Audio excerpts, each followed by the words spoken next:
Gordon was cross. Why should Henry have a new shape, he grumbled. A shape good enough for me is good enough for him. He goes gallivanting off to crew, leaving us to do his work, and comes back saying how happy he feels. It's disgraceful. And there's another thing. Henry whistles too much. No respectable engine ever whistles loudly at stations. It isn't wrong, but we just don't do it. Poor Henry didn't feel happy anymore. Never mind, whispered Percy. I'm glad you're home again. I like your whistling. Goodbye, Henry, called Gordon. We're glad to have you with us again, but remember what I said. Later, Henry stopped at Edward's station. Hello, Henry, said Edward. You look splendid. I was pleased to hear your happy whistle yesterday. Thank you, Edward, smiled Henry. Shh, shh. Can you hear something? It sounds like Gordon, said Edward, and it ought to be Gordon. But Gordon never whistles like that. It was Gordon. He came rushing down the hill at a tremendous rate.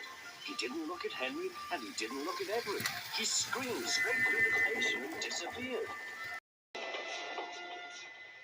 Well, said Edward. It isn't wrong, chuckled Henry, but we just don't do it. He told Edward what Gordon had said.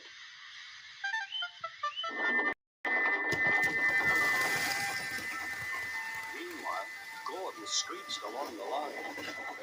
The noise was awful.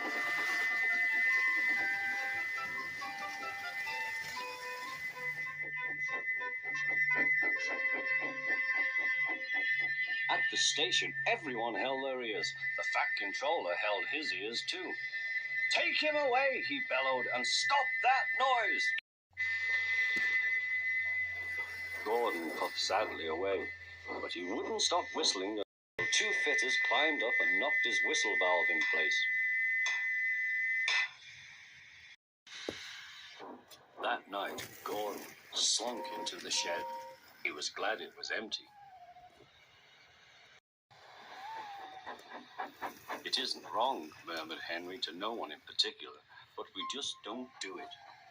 No one mentioned whistles.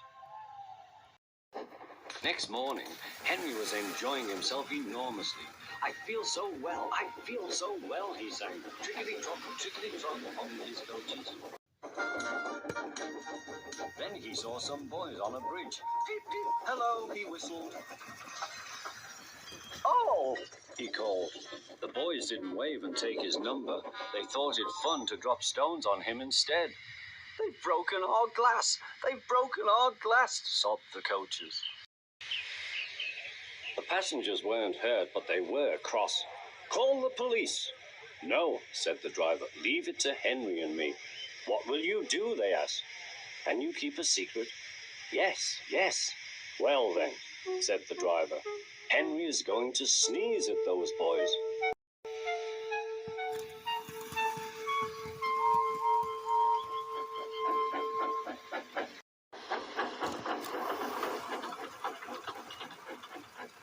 Lots of people were waiting at the station just before the bridge. They wanted to see what would happen. Henry has plenty of ashes, said the driver. Please keep all windows shut till we have passed the bridge. Henry is as excited as we are. Aren't you, old fellow? Henry was feeling stuffed up. Soon they could see the boys. They all had stones, said his driver. Sneeze hard when I tell you. Now, he said. Achoo-choo.